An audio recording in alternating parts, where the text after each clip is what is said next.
Hello everyone, this is Arya from Edureka. Today's video is all about interview questions that are asked for cybersecurity personnel. So today's video will be actually divided into two parts. The first part will actually cover all the general questions that are asked for cybersecurity jobs, and the next part will cover the scenario-based questions that are asked in such interviews. Okay, so let's get started. So the first question is, what do you mean by cybersecurity? So as an interviewee, I'd expect that the candidate should first tell me the need for cybersecurity, his views on cybersecurity. So the candidate should be like this. Today's generation lives on the internet, and we general users are almost ignorant as to how those random bits of ones and zeros reach securely to our computer. For a hacker, it's a golden age. With so many access points, public IPs, and constant traffic, and tons of data to exploit, black hat hackers are having one hell of a time exploiting vulnerabilities and creating malicious software for the same. Above that, cyber attacks are evolving by the day. Hackers are becoming smarter and more creative with their malware, and how they bypass virus scans and firewalls still baffle many people. Therefore, there has to be some sort of protocol that protects us against all these cyber attacks and makes sure our data doesn't fall into the wrong hands. This is exactly why we need cybersecurity. Now for defining cybersecurity, here goes. Cybersecurity is a combination of processes, practices, and technologies designed to protect networks, computers, programs, data, and information from attack, damage, or unauthorized access. Okay, so moving on to the next question is, what do you have on your home network? So a home network gives you a test environment for experimentation. Active Directory, domain controller, a dedicated firewall appliance, and a net-attached toaster. As long as you are learning and fiddling with it, that's what matters. I've augmented the router my ISP provided with an Apple AirPort Extreme, which provides better wireless performance to some devices. From there, I've extended the wired part of the network into two parts of the house using 5-port Ethernet switches, my office and living room, each with 4 devices. In the office, I have a network-attached storage device, which provides shared data folders to every device for movies and TV streaming anywhere in the house, as well as backups. In the living room is a range of gaming consoles, a TiVo box, and an Android media player. Despite owning a smart TV, it's not hooked into my network simply because the device we own do a far better job of anything the smart TV offers. Okay, now moving on to the next question is, what is encryption and why is it important?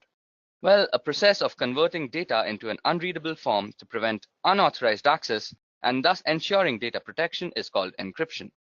Encryption is important because it allows you to securely protect data that you don't want anyone else to have access to.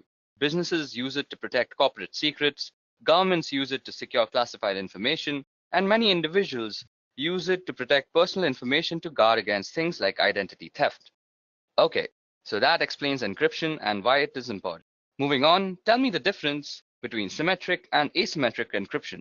Okay, so if we compare on the basis of keys, symmetric encryption has the same secret key for both encryption and decryption, whereas asymmetric uses different keys for encryption and decryption purposes. Performance-wise, symmetric encryption is fast but is more vulnerable, while asymmetric encryption is slightly slower due to high computation. Some examples of symmetric are DES and 3DES, while asymmetric, the most popular is RSA and Diffie-Hellman. Okay, so time for the next question. So what is the CIA triad? Now, in this question, the candidates should explain what is CIA triad and what it is used for. So here's the answer. The CIA triad for information security provides a baseline standard for evaluating and implementing information security, irrespective of the system and/or organization in question, where confidentiality is all about making sure that data is accessible only to its intended individual. Measures undertaken to ensure confidentiality are designed to prevent sensitive information from reaching the wrong people while making sure that the right people can in fact get it. Integrity, on the other hand, is all about making sure that data is kept properly intact without it being meddled with an unauthorized way. Data must be changed in transit, and steps must be taken to ensure that data can be altered by unauthorized people. These measures include file permission and user access controls. On the topic of availability, well, it is all about making sure that data and computers are available as needed by authorized parties. Moving on to the next question is, what do you understand by risk, vulnerability, and threat in a network? Well, threat refers to someone or something with the potential to do harm to a system or an organization. Moving on, vulnerability refers to a weakness of an asset that can be exploited by one or more attackers. In other words, it is an issue or bug that allows an attack to be successful. Last but not the least, risk refers to the potential for loss or damage when a threat exploits a vulnerability. Okay, the next question is, how do you report risk? Well, risk needs to be assessed first before it can be reported. There are two ways you can actually analyze risk. The first is, it can be either quantitative or qualitative. This approach is suitable for both technical and business guys. The business guys will see the probable loss in numbers, while the technical guys will monitor and assess the impact and frequency. Now, depending on the audience, the risk can then be reported. Moving on, how do you differentiate between IPS and IDS systems? Well, first of all, IDS stands for Intrusion Detection System and IPS is Intrusion Prevention System. Now, IDS just detects the intrusion and leaves the rest to the administrator for assessment and evaluation or any further action. IPS, on the other hand, detects the intrusion and takes necessary actions to further prevent intrusion. Also, there is a difference in the positioning of devices in the network. Although they work on the same concept, the placement is very, very different. Moving on, what do you know about cybersecurity frameworks? Well, cybersecurity framework is a voluntary guidance based on existing guidelines and practices for organizations to better manage and reduce cybersecurity risks. Besides helping associations oversee and decrease probable risks, it was intended to cultivate risk and cybersecurity administration communications among both inner and outer authoritative partners. Most frequently adopted cybersecurity frameworks are PCI DDS, which stands for Payment Card Industry Data Security Standards, the ISO 27001 and 27002, which is the International Organization for Standardization, then CIS, which stands for Critical Security Control, and the most famous cybersecurity framework is NIST. Moving on to the next question, which is, what is weak information security? Well, information security policy is considered to be weak if it does not meet the criteria of an effective one. The criteria include distribution, review, comprehension, compliance, and uniform. Information security is weak if the policy has not been made readily available for review by every employee within an organization, or the organization is unable to demonstrate that the employees understand the content of the policy document. This is when an information security is considered weak. Moving on to the next question is, what's the better approach of setting up a firewall? Okay, so following are the steps you should take to configure your firewall. The first is a username and password. Modify the default password for your firewall device. Next is the remote administration, which will disable the feature of remote administration from the outside network. Then comes port forwarding. For certain applications to work properly, such as a web server or FTP server, you need to configure appropriate port forwarding. Next comes the DHCP server, which is installing a firewall on a network with an existing DHCP server will cause conflict unless the firewall's DHCP server is disabled. Then is logging. Now, in order to troubleshoot firewall issues or potential attacks, you want to make sure to enable logging and understand how to view the logs. Last but not the least, we need to actually go through the policies. Now, if you want to have solid security policies in place, make sure that your firewall is configured to enforce those policies. Moving on to the next question is, can you explain SSL encryption? Now, SSL stands for Secure Socket Layer, and it is a protocol which enables safe conversation between two or more parties. It is designed to identify and verify that the person you are talking to on the other end is exactly who they pretend to be. We also have HTTPS, which stands for Hypertext Transfer Protocol Secure, which is actually HTTP combined with SSL, which provides you with a safer browsing experience with encryption. So this is a very tricky question, but SSL wins in terms of security. Moving on, which one is more secure, SSL or TLS? Well, SSL is meant to verify the sender's identity, but it doesn't search for any more hazards than that. SSL can help you track the person you are talking to, but that can also be tricked at times. TLS is another identification tool just like SSL, but it offers better security features. It provides additional protection to the data, and hence SSL and TLS are often used together for better protection. Moving on, what are salted hashes? Well, salt is actually random data. When a properly protected password system receives a new password, it creates a hash value of that password and adds a random salt value. Then the combined value is stored in its database. This helps defend against dictionary attacks and known hash attacks. Example, if someone uses the same password on two different systems and they are being used using the same hashing algorithm, the hash value would be same. However, if someone of the system uses salt with the hashes, the value will be different. Moving on to the next question, which is, how can identity theft be prevented? Okay, so the following steps can be ensured to actually prevent identity theft. First of all, ensure a strong and unique password. Secondly, avoid sharing confidential information online, especially on social media. Third, shop from known and trusted websites only. Fourth, use the latest version of the browsers. Fifth, install advanced malware, spywares, and tools. Next, use specialized security solutions against financial data and always update your system and software. And last but not the least, always protect your social security number. Now moving on to the next question is, how can you prevent a man-in-the-middle attack? Okay, so an MITM attack happens when communication between two parties, that is systems, is intruded or intercepted by an outside entity. This can happen in any form of online communication, such as email, social media, web surfing, etc. Not only they are trying to eavesdrop on your private conversation, they can also target all the information inside your devices, and the outcome could be pretty catastrophic. So the first method to prevent this attack would be to have encryption, preferably public key encryption between both the parties. This way, they both will have an idea with whom they are talking with because of the digital verification. Secondly, to prevent this, it is best to avoid open Wi-Fi networks, and if it is necessary, then use plugins like HTTPS, force TLS, etc. Moving on to the next question, which is, state the differences between encoding, hashing, and encryption. Okay, so the purpose of encoding is to transform data so that it can be properly and safely consumed by a different type of system. That is, example, a binary data being sent over email or viewing special characters on a web page. The goal is not to keep information secret, but rather to ensure it's able to be properly consumed. Examples include ASCII, Unicode, URL encoding, and Base64. Now, the purpose of encryption is to transform data in order to keep it secret from others. Example, sending someone a secret letter that only they should be able to read, or securely sending a password over the internet.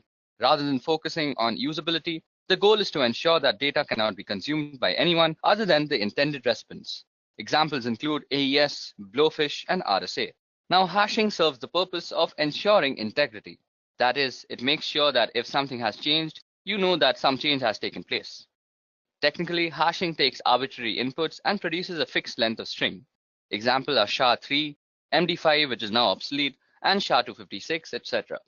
Now, moving on to the next question, which is, what steps will you take to secure a server? Now, Secure Server uses the Secure Socket Layer protocol for data encryption and decryption to protect data from unauthorized interception. Here are 4 simple ways you can actually secure a server.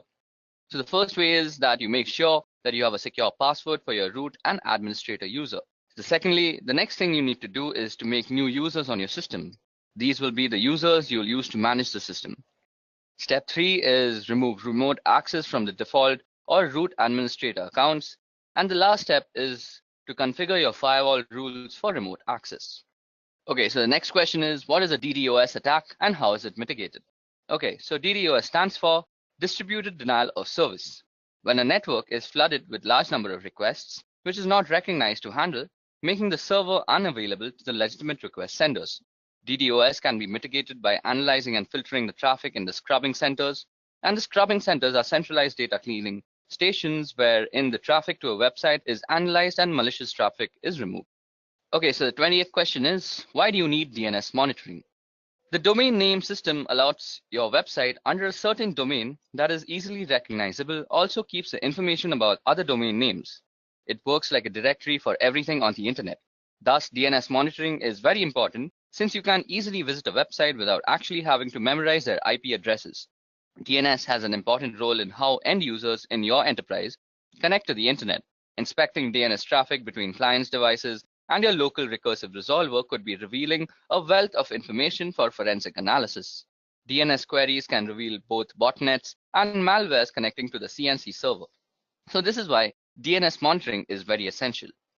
Moving on, what is a three-way handshake? The TCP three-way handshake in transmission control protocol is the method used by a device on a network to set up a stable connection over an internet protocol-based network. TCP's three-way handshaking technique is often referred to as the SYN-SYNAC, or more accurately SYN, SYNAC, and ACK because there are 3 messages transmitted by the TCP to negotiate and start a TCP session between 2 computers. Moving on to the next question is, what are black hat hackers, white hat hackers, and gray hat hackers? So like all hackers, black hat hackers usually have extensive knowledge about breaking into computer networks and bypassing security protocols. They are responsible for writing malware, which is a method used to gain access to these systems.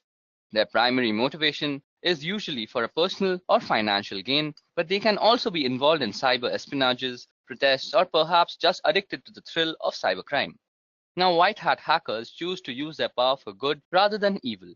Also known as ethical hackers, white hat hackers can sometimes be paid employees or contractors working for companies as security specialists that attempt to find security holes via hacking. They employ the same method of hacking as black hats, with one exception, that is, they do it with permission from the owners of the system first, which makes the process completely legal. Now there comes grey hat hackers. As in life, they are grey areas that neither black nor white. Grey hat hackers are a blend of both black hat and white hat hackers. Often, grey hat hackers will look for vulnerabilities in a system without the owner's permission or knowledge. If issues are found, they will report them to the owner, sometimes requesting a small fee to fix the issue. Okay, now moving on. How often should you perform patch management? Well, patch manage should be done as soon as it is released. For Windows, once the patch is released, it should be applied to all machines not later than 1 month. Same goes for network devices. We should patch it as soon as it is released. And proper patch management process should be followed too. Question number 24.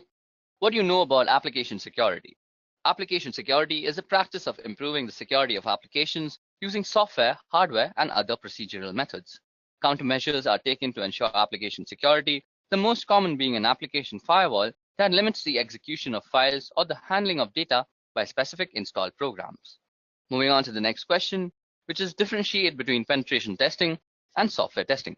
Now, penetration testing helps identify and address the security vulnerabilities, whereas software testing focuses on functionality of the software and not the security aspect. A good penetration tester truly thinks differently than the other two.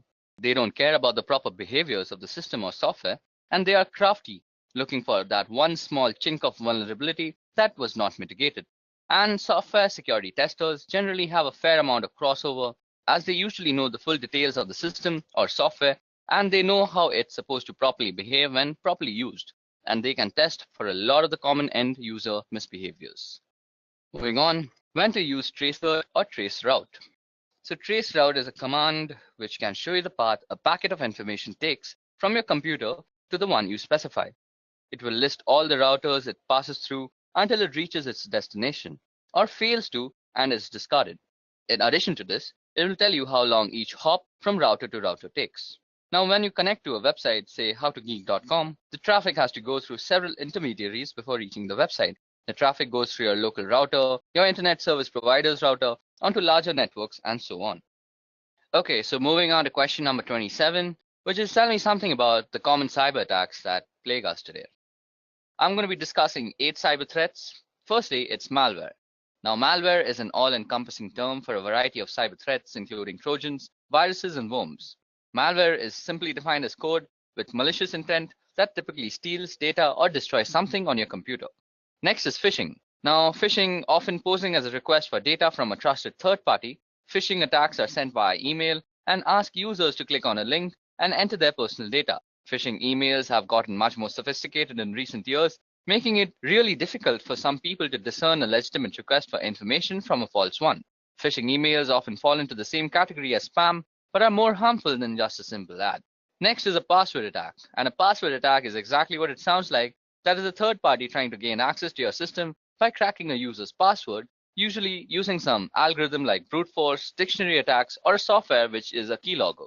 Next is a DDoS attack, and a DOS attack focuses on disrupting the service to a network. Attackers send high volumes of data or traffic through the network until the network becomes overloaded and can no longer function. Next is a man-in-the-middle attack. And a man-in-the-middle attack is an attack where somebody is impersonating the endpoints in an online information exchange. For example, if you're a banking online, the man in the middle would communicate with you by impersonating your bank and communicate with the bank by impersonating you. Next is drive-by downloads. And this is a malware which is actually implanted into a legitimate website, and a program is downloaded to the user's system just by visiting the site. It doesn't require any type of action by the user to actually start to trigger the download. Next is malvertising, and malvertising is actually malicious code which is hidden behind advertisements on websites, and it is also downloaded to your system without your knowledge.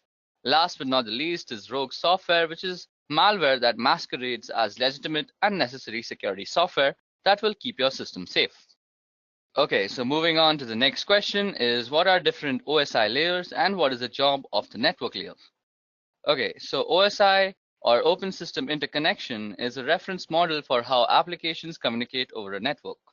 A reference model is a conceptual framework for understanding relationships, and the purpose of the OSI reference model is to guide vendors and developers so the digital communication product and software programs they create can interoperate and to facilitate a clear framework that describes the function of a network or telecommunication system. The 7 OSI layers are application layer, presentation layer, session layer, transport layer, network layer, data link layer, and the physical layer. Okay, so the network layer is actually used for controlling the operations of the subnet, and the main job of this layer is to deliver packets from a source to a destination across multiple links. Moving on to the next question, which is how would you reset a password protected BIOS configuration? Now, since BIOS is a pre-boot system, it has its own storage mechanism for its setting and preferences. In the classic scenario, simply popping out the CMOS battery will be enough to have the memory storing these settings lose its power supply, and as a result, it will lose all its setting. Other times, you'll need to use a jumper or a physical switch on the motherboard. Still other times, you'll need to actually remove the memory itself from the device and reprogram it in order to wipe it out. The simplest way by far, however, is if the BIOS has come from the factory with the default password enabled, try the whole word password. Now for question number 30. What is cross-site scripting or XSS? Now XSS refers to client-side code injection attacks wherein an attacker can execute malicious scripts, also commonly referred to as malicious payload, into a legitimate website or web application. XSS is amongst the most rampant of web application vulnerabilities and occurs when a web application makes use of unvalidated or unencoded user input within the output it generates. By leveraging XSS, an attacker would exploit a vulnerability within a website or web application that the victim would visit, essentially using the vulnerable website as a vehicle to deliver a malicious script to the victim's browser. Now, what is data protection in transit versus data protection at rest? So the answer to that is that data in transit or data in motion is data actively moving from one location to another, such as across the internet or through a private network. Data protection in transit is the protection of this data while it's traveling from network to network or being transferred from a local storage device to a cloud storage device. Wherever data is moving, effectively data protection measures for in-transit data are critical as data is often considered less secure while in motion. Now, data at rest is data that is not actively moving from device to device or network to network, such as data stored on a hard drive, laptop, flash drive, or archived/stored in some other way. Data protection at rest aims to secure inactive data stored on any device or network. While data at rest is sometimes considered to be less vulnerable than data in transit, attackers often find data at rest a more valuable target than data in motion. The risk profile for data in transit or data at rest depends on the security measures that are in place to secure data in either state. Moving on to question number 32 is tell me the differences between cybersecurity and network security. Okay, so cybersecurity describes that the policies and procedures implemented by a network administrator to avoid and keep track of unauthorized access, exploitation, modification, or denial of the network and the network resources. Network security describes the process and practices designed to protect network, computers, programs, and data from attack, damage, or unauthorized access. In a computing context, security includes both cybersecurity and physical security. While cybersecurity is concerned with threats outside the castle, network security is worried about what is going on within the castle walls. The cybersecurity specialist is the crusading knight defending the kingdom, and network security focuses on the barbarians at the gate and how the castle connects to the world around it. Moving on to question number 33, which is how will you prevent data leakage? Data leakage is when data gets out of the organization in an unauthorized way. Data can get leaked through various ways, that is emails, prints, laptops getting lost, unauthorized upload of data to public portals, removable drives, photographs, etc. A few controls can be restricting uploads on internet websites, following an internal encryption solution, restricting the mails to internal networks, or restriction on printing confidential data, etc. Moving on to the next question, which is what is ARP and how does it work? Okay, so Address Resolution Protocol, or ARP, is a protocol for mapping an internet protocol address to a physical machine address that is recognized on the local network. On the topic of how it works, when an incoming packet destined for a host machine on a particular local area network arrives at a gateway, the gateway asks the ARP program to find a physical host or MAC address that matches the IP address. Now the ARP program looks into the ARP cache, and if it finds the address, it provides it so that the packet can be converted to the right packet length and format and send it to the machine. Now, if no entry is found for the IP address, ARP broadcasts a request packet in a special format to all machines on the LAN to see if one machine knows that it has the IP address associated with it. So for question number 35 is, what is 2FA and how can it be implemented for the public websites? So an extra layer of security that is known as multi-factor authentication requires not only a password and username, but also something that only that user has on them. That is a piece of information only they should know or have immediately to hand, such as a physical token. Authenticator apps replace the need to obtain verification code via text, voice call, or email. For example, to access a website or web-based service that supports Google Authenticator, the user types in their username and password. That is a knowledge factor. Okay, now time for question number 36, which is, what techniques can we use to prevent brute force login attacks? So here the attacker tries to determine the password for a target through a permutation of fuzzing process. As it is a lengthy task, attackers usually employ software such as Fuzzer to automate the process of creating numerous passwords to be tested against target. To avoid such attacks, password best practices should be followed, mainly on critical resources like servers, routers, exposed services, and so on. Okay, so now time for the next question, which is, what is cognitive cybersecurity? Now, the applications of artificial intelligence technologies pattern on human thought process to detect threats and protect its physical and digital system. Self-learning security systems use data mining, pattern recognition, and natural language processing to simulate the human brain, albeit in a high-powered computer model. This is exactly what cognitive cybersecurity is. So what is port blocking within LAN? Well, restricting the users from accessing a set of services within the local area network is called port blocking. Stopping the source to access the destination node via ports as applications work on the port, so ports are blocked to restrict the access, filling up the security holes in the network infrastructure. Okay, so time for question number 39, which is, what is the difference between VPN and VLAN? Okay, so VPN is related to remote access to the network of a company, while VLAN basically means to logically segregate networks without physically segregating them with various switches. Now, while VPN saves the data from prying eyes while in transit and no one on the net can capture the packets and read the data, VLAN does not involve any encryption technique, but it is only used to slice up your logical network into different sections for the purpose of management and security. Okay, so it's time for question number 40. So the question is, what protocols fall under the TCP/IP internet layer? Okay, so I'll be going through the 5 layers that consist the TCP/IP protocol, and I'll also be listing out the protocols that are inside every layer. So starting with the physical layer, the protocols that reside in the physical layer are the Ethernet IEEE 802.3 and the RS-232 from one of the many protocols. And moving on to the data link layer, we have the PPP protocol, the IEEE 802.2 protocol. Then moving on to the network layer, it's governed by the IP protocol, the ARP protocol, which is basically the address resolution protocol, and the ICMP protocol.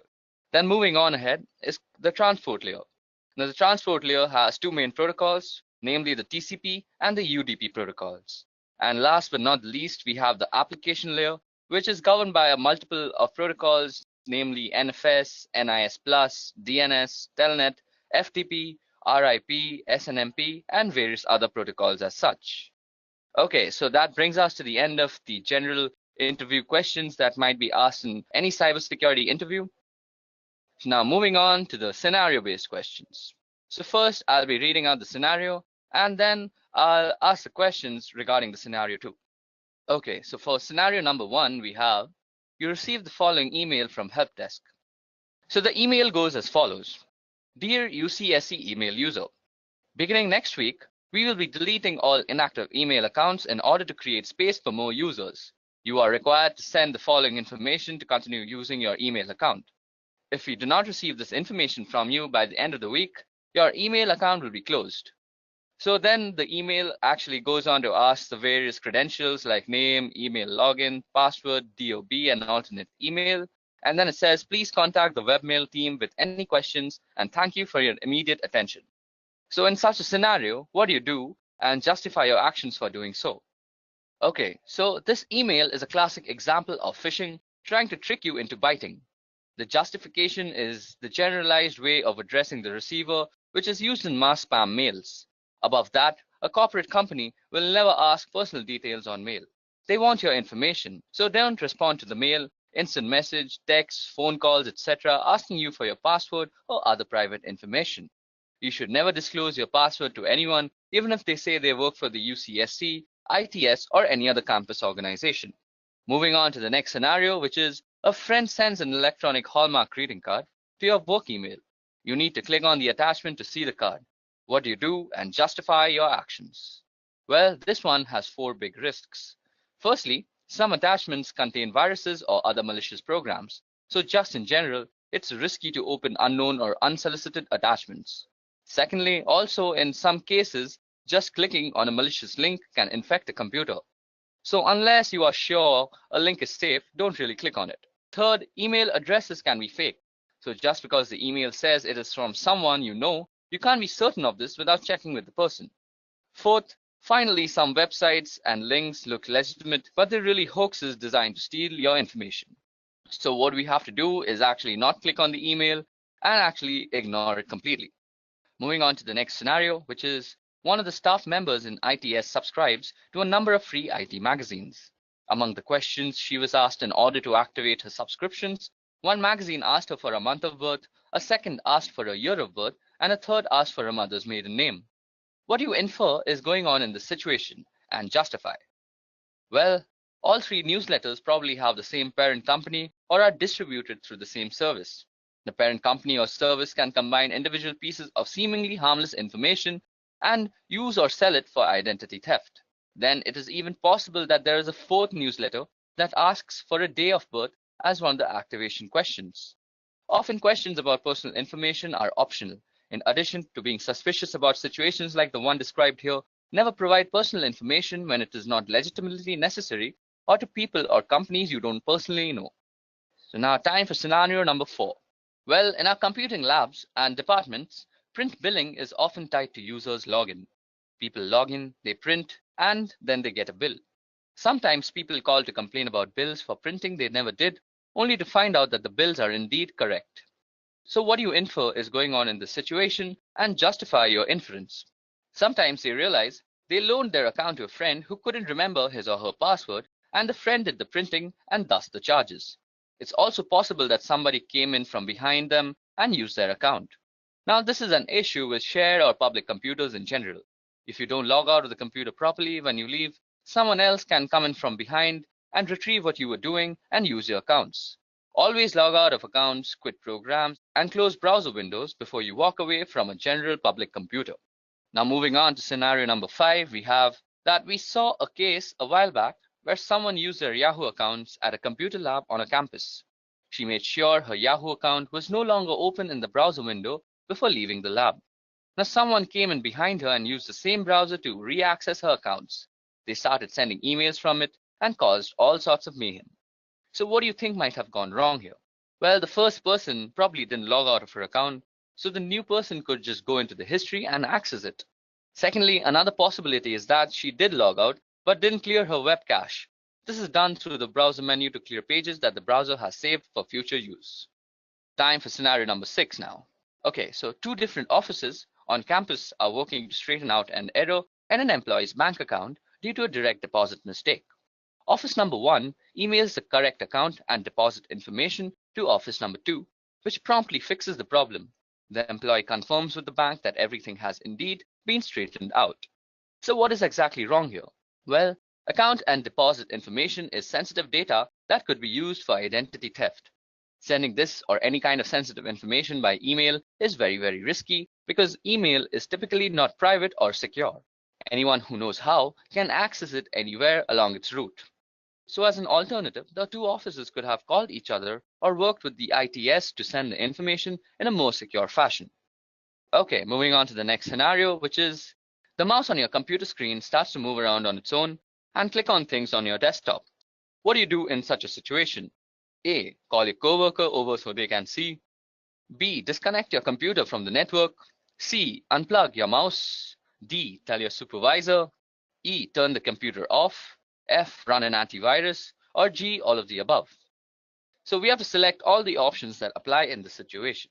So the options that apply are B and D, which is basically disconnect your computer from the network and tell your supervisor. So this is definitely suspicious. Immediately report the problem to your supervisor and the ITS support center. Also, since it seems possible that someone is controlling the computer remotely, it is best if you can disconnect the computer from the network and turn off wireless if you have it until help arrives. If possible, don't turn off the computer. Okay, time for scenario number 8. So below are a list of passwords pulled out of a database. Now, which of the following passwords meet the UCSC's password requirement? Okay, so the third password, which is option number C, is the only one that meets all the following of the UCSC's requirement. It has at least 8 characters in length. It contains at least 3 of the following 4 types of characters, which are lowercase characters, uppercase characters, numbers, and special characters. And not a word is preceded or followed by a digit. So it's the third option which is correct in this situation. Moving on to the second last scenario we have for today is you receive an email from your bank telling you there is a problem with your account. The email provides instructions and a link so you can log in to fix your account and fix the problem in doing so. So what should you do? Well, we have to delete the email, and better yet, use the web client that is Gmail, Yahoo Mail, etc. and report it as spam or phishing and then delete it. Any unsolicited email or phone call asking you to enter your account information, disclose your password, financial account information, social security number, or any other private or personal information is suspicious, even if it appears to be from a company you are familiar with. Always contact the sender using a method you know is legitimate to verify that the message is indeed from them. Okay, so it's time for our last scenario of the day, which is a while back, the IT folks got a number of complaints that one of our campus computers was sending out Viagra spam. They checked it out and the reports were true. A hacker had installed a program on the computer that made it automatically send out tons of spam email without the computer's own knowledge. So how do you think the hacker got into the computer to set this up? Well, this was actually the result of a hacked password. Using passwords that can be easily guessed and protecting your password by not sharing them or writing them down can help to prevent this. Passwords should be at least 8 characters in length and use a mixture of uppercase, lowercase letters, and numbers and symbols. Even though in this case it was a hacked password, other things could possibly lead to this are that out-of-date patches and updates, the lack of an antivirus software or an out-of-date antivirus software, or clicking on an unknown link or attachment, or downloading unknown or unsolicited programs onto your computer. Okay guys, so that was it for the session on cybersecurity interview questions. If you all have any questions regarding any of the questions that were discussed here, please put a comment down below. If you all also want the PowerPoint presentation that's shown out here, you all can also comment for that. And if you all want any other cybersecurity related specific interview questions, please do comment for that. I'll make a video on them soon. That's it from me. Goodbye. I hope you have enjoyed listening to this video. Please be kind enough to like it, and you can comment any of your doubts and queries, and we will reply them at the earliest. Do look out for more videos in our playlist and subscribe to Edureka channel to learn more. Happy learning!